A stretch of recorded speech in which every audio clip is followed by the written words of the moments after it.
ఇదే తిరుపతి పట్టణానికి వచ్చి వెంకటేశ్వర స్వామి సాక్షిగా ఈ రాష్ట్రానికి ప్రత్యేక హోదా ఇస్తాను అని చెప్పారు. చెప్పినాక దాన్ని దాటేస్తూ వచ్చినందువల్ల ఎన్డీఏలో అప్పుడున్నటువంటి టీడీపీ పార్టీ చంద్రబాబు నాయుడు గారు ఎన్డీఏ నుంచి బయటకు వచ్చి మంత్రుల్ని సైతం కేంద్ర మంత్రులుగా ఉన్నటువంటి అప్పటి సుజనా చౌదరి కానీ మిగతా వాళ్ళని కూడా రాజీనామా చేయించి ఆయన ఎన్డీఏ నుంచి బయలుదేరడం మీకు అందరికీ తెలిసిన విషయమే. అలాగే ఒక రాష్ట్రానికి రాజధానికి ఫౌండేషన్ స్టోన్ వేసాడు ఒక ప్రైమ్ మినిస్టర్. ఈరోజు కూడా మన పిల్లలకి మన రాజధాని ఏదంటే చెప్పలేని పరిస్థితుల్లో ఆంధ్ర రాష్ట్ర ప్రజలు ఉన్నారు. రెండో పాయింట్ అది. మూడోది వచ్చేటప్పటికి ఈ దేశానికి రైతు వెన్నెముక లాంటి వాడని నమ్మిన దేశం మంది. రైతులు గత కొన్ని నెలలుగా రోడ్ల మీదకి వచ్చి ఆందోళన చేస్తుంటే చీమ కుట్టినట్టుగా లేదు ఈ ప్రధానమంత్రికి. నెక్స్ట్, అంతకు ముందున్న ప్రధానమంత్రులు పేదవాళ్ళకు ఉపయోగపడే విధంగా బ్యాంకులను జాతీయకరణం చేశారు. ఇంక్లూడింగ్ వాజ్పేయి గారు కూడా దాన్ని ఏమీ తాకలేదు. కానీ ఇప్పుడు బీజేపీ ప్రభుత్వం మన ప్రధానమంత్రి ఎటు చూసినా ప్రైవేటైజేషన్ అనుకుంటా ఆఖరికి జాతీయ బ్యాంకులను కూడా ప్రైవేట్ పరం చేయటం జరిగింది. ఇంకా విశాఖ ఉక్కు ఆంధ్రుల హక్కు అని చెప్పని మనం దాదాపుగా 32 మంది ప్రాణత్యాగం చేసి తెచ్చుకున్నటువంటి ఆ విశాఖ ఉక్కును కూడా ప్రైవేటైజేషన్ చేయడం జరిగింది.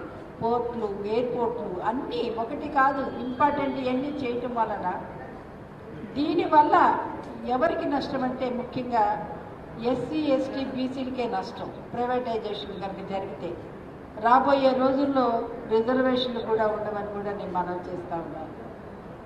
ముఖ్యంగా ఇవన్నీ చెప్పి మాట తప్పినందుకు బీజేపీకి ఓటేయాలా?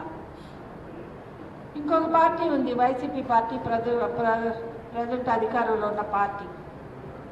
22 ఎక్కువ మంది ఎంపీలు ఇస్తే నేను పార్లమెంట్లో పోరాడి ప్రత్యేక హోదా తెస్తానని చెప్పినటువంటి నాయకుడు ఈరోజు దాన్ని ఊసే ఎత్తట్లేరు.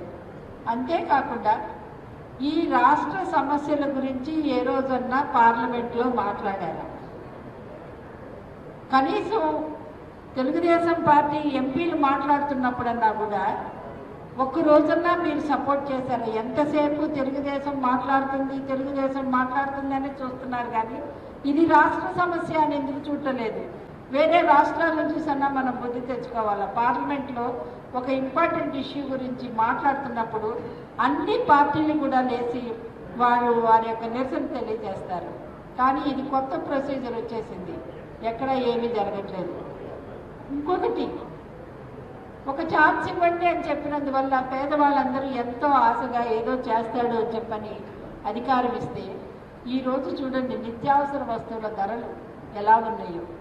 నేను వెళ్ళిన ప్రతి చోట అన్ని నియోజకవర్గాలు 2 పర్యాయాలు ఇప్పటికే నేను తిరగడం జరిగింది.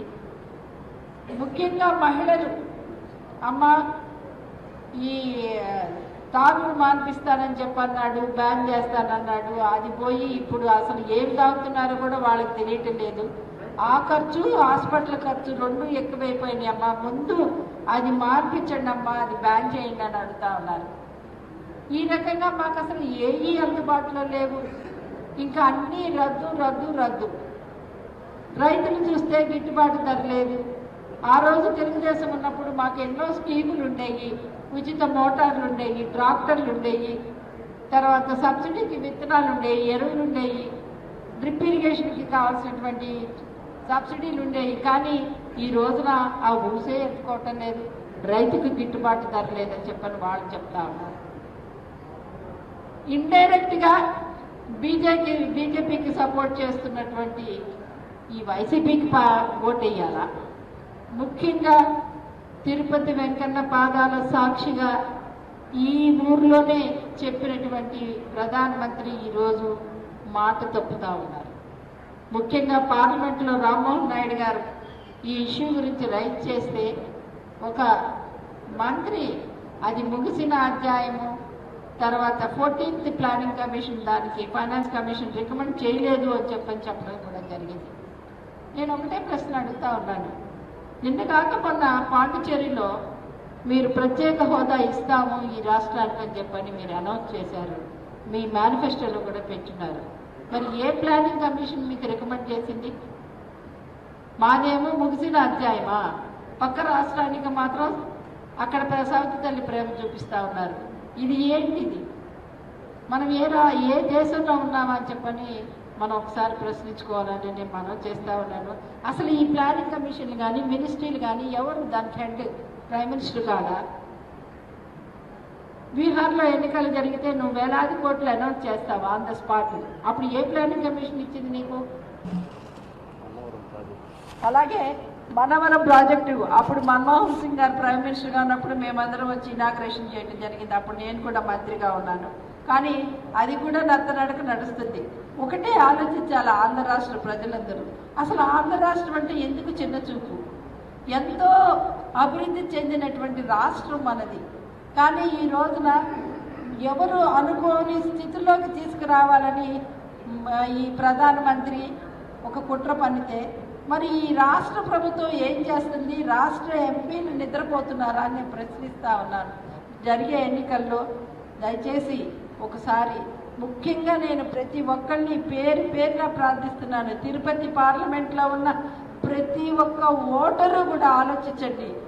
ఒక ప్రధానమంత్రి మనల్ని ఎంత మోసం చేశాడో ఆ వెంకన్నే సాక్ష్యం, దానికి ఈ ఎలక్షనే సాక్ష్యం అని చెప్పని మీకు మనవి చేసుకుంటూ, వెంకన్న ఆశీర్వాదంతో నేను మళ్ళీ కంటెస్ట్ చేసే అవకాశం దొరికింది నాకు. చంద్రబాబు నాయుడు గారు నాకు ఒక అవకాశం ఇచ్చారు. కాబట్టి నేను ఈ ప్రాంతాలందరికీ అభివృద్ధి చేస్తాను, మీకు అందుబాటులో ఉంటాను. నేను పార్లమెంట్కి కొత్త కాదు. 4 పర్యాయాలు నేను పార్లమెంట్లో ఉన్నాను, 2 పర్యాయాలు మంత్రిగా ఉన్నాను. ఈ ప్రాంతాలన్నింటినీ కూడా అభివృద్ధి చేసిన సంగతి మీకు అందరికీ తెలుసు కూడా.